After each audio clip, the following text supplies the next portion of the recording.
गरीब की 3 बेटियां। एक आदमी की 3 बेटियां होती हैं। वे सब बहुत खुशी खुशी रहते हैं।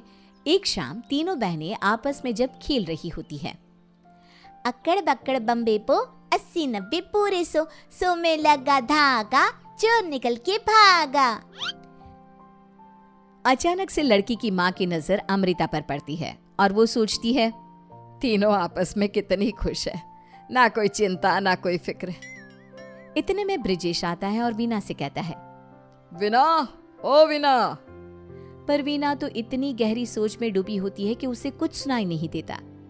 ब्रिजेश वीना के पास आता है और उसका हाथ पकड़कर हिलाता है और कहता है, ओ अमृता की माँ, क्या सोच रही है? मैंने इतनी आवाज दी पर तुमने अनसुनी कर दी। ऐसा क्या सोच रही हो? कुछ नहीं जी, मैं अपनी बेटी अमृता के बारे में सोच रही हूँ। ये तीनों आपस में कितनी खुश हैं, ना आगे की कोई चिंता ना ही कोई फिक्र। कितना प्यार है तीनों में। जब कुछ समय बाद अमृता शादी के लायक हो जाएगी तो ये तीनों एक दूसरे को बहुत याद किया करेंगी। बात तो सही है अमृता की माँ। इतना कहकर ब्रिजेश भी गहरी सोच में डूब जाता है और मन ही मन सोचता है, अमृता बड़ी हो रही है, जल्दी से इसकी शादी के लिए पैसे जमा करने होंगे। अब आप किस सोच में डूब गए जी? अरे कुछ नहीं भाग्यवान, मैं तो अमृता की शादी के बारे में सोच रहा हूँ। जल्द ही हमें अमृता की शादी के लिए पैसे जमा करने होंगे। ब्रिजेश बहुत गरीब था। वो अपना घर बहुत मुश्किल से चला पाता था। ब्रिजेश एक किसान था, पर वो दूसरों के खेत में काम करके अपना गुजारा करता था। ऐसे ही समय निकलता गया और अमृता शादी के लायक हो गई। अब ब्रिजेश ने अमृता के लिए रिश्ते देखना शुरू कर दिया, पर दहेज की वजह से कहीं बात नहीं बन पा रही थी। वो इस बात को लेकर बहुत दुखी था और हमेशा कहीं खोया खोया सा रहता था। एक दिन जब वो अपने आंगन में बैठा कुछ सोच रहा था कि अचानक से अमृता वहां आ गई और कहने लगी, क्या हुआ बापू, आप क्या सोच रहे हो? अरे कुछ नहीं बेटा, बस यूं ही। तू बता, क्या कहने आई है? बापू मुझे ना 1000 रुपए चाहिए। मेरी सहेली है ना, उसकी शादी है रविवार को, तो मुझे कपड़े लेने हैं। इतना कहते ही ब्रिजेश अपनी जेब टटोलता है और 1000 रुपए निकाल कर दे देता है। अच्छे कपड़े लेना, हाँ बिटिया? जी बापू ठीक है। इतने में वीना भी आ जाती है और कहती है, क्या बात हो रही है बाप बेटी में? माँ मेरी सहेली की शादी है अगले रविवार को, तो बापू से मैंने पैसे लिए हैं।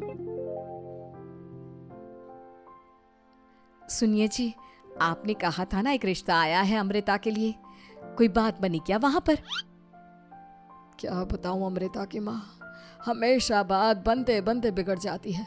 किसी को कार चाहिए तो किसी को मोटा पैसा, पर लड़की के गुण कोई नहीं देखना चाहता। अगर मेरे पास इतने पैसे होते तो मैं कब का अपनी लड़की की शादी कर देता। ब्रिजेश और वीना की बात अमृता सुन रही थी। कुछ देर रुकने के बाद वो कहती है, अगर आपने मुझे पढ़ाया होता तो मैं कोई काम कर लेती और आपको मेरी वजह से इतनी दिक्कत नहीं होती। माँ, क्या मेरी शादी अब कभी नहीं होगी? क्या मैं अपनी सहेली को अपनी शादी में कभी नहीं बुला पाऊंगी?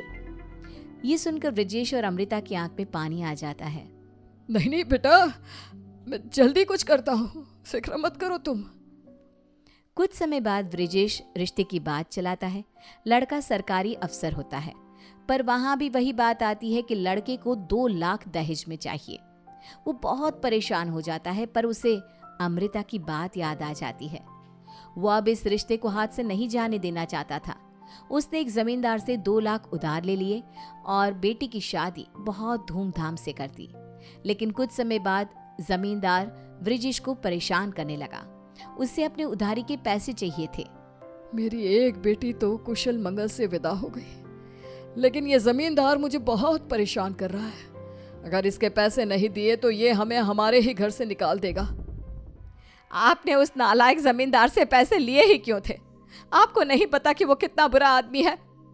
पता तो था, लेकिन बेटी की शादी भी तो जरूरी थी। अब समझ में नहीं आ रहा कि कर्जा कैसे उतारूं। अपने माता पिता को चिंता में देखकर रागिनी कहती है, बापू अगर बुरा न मानो तो एक बात की इजाजत चाहिए थी। हाँ हाँ बोलो बिटिया, क्या बात है? मेरी एक सहेली देवी माता के भजन गाने जाती है और उसे कुछ रुपए भी मिलते हैं। अगर आप इजाजत दे तो मैं भी चली जाऊं। बेटा मैं तुमसे काम कैसे करा सकता हूँ, लोग क्या कहेंगे। ऐसी बात नहीं है बापू, सहेली के गुरुजी हमें गाना भी सिखाएंगे और भजन भी, और मुझे गाने का बहुत शौक है।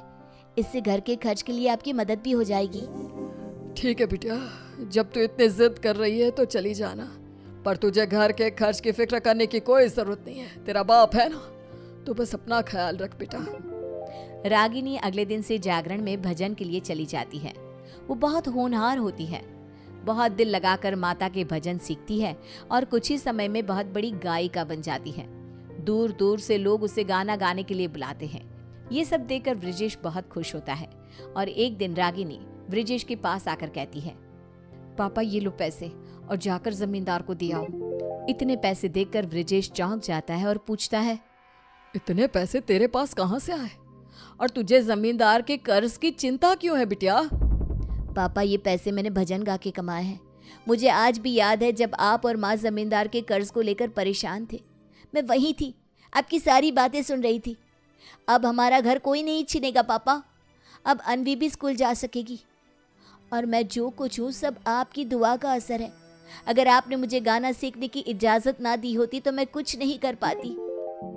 इतना सुनकर ब्रिजेश की आंख में आंसू आ जाते हैं और कहता है, सच में बेटा, आज तूने लोगों को हरा दिया। लोग हमेशा मुझसे कहते थे कि बेटी बोझ होती है, पर आज तूने मेरा सीना गर्व से चौड़ा कर दिया। तूने साबित कर दिया कि बेटी बोझ नहीं होती, शक्ति होती है। ब्रिजेश ने जमींदार का कर्ज चुका दिया और अपनी छोटी बेटी को खूब पढ़ाया लिखाया और कुछ सालों बाद दोनों बेटियों की शादी भी कर देता है। अब तीनों बेटियां अपने ससुराल में बहुत खुश है, हर ब्रिजेश अपनी पत्नी के साथ। इस कहानी से हमें ये शिक्षा मिलती है कि हुनर तो हर किसी में होता है, फिर चाहे लड़की हो या लड़का, अमीर हो या गरीब, लेकिन सब गरीबों और लड़कियों को कमजोर समझकर मौका नहीं देते और उसे बोझ समझते हैं।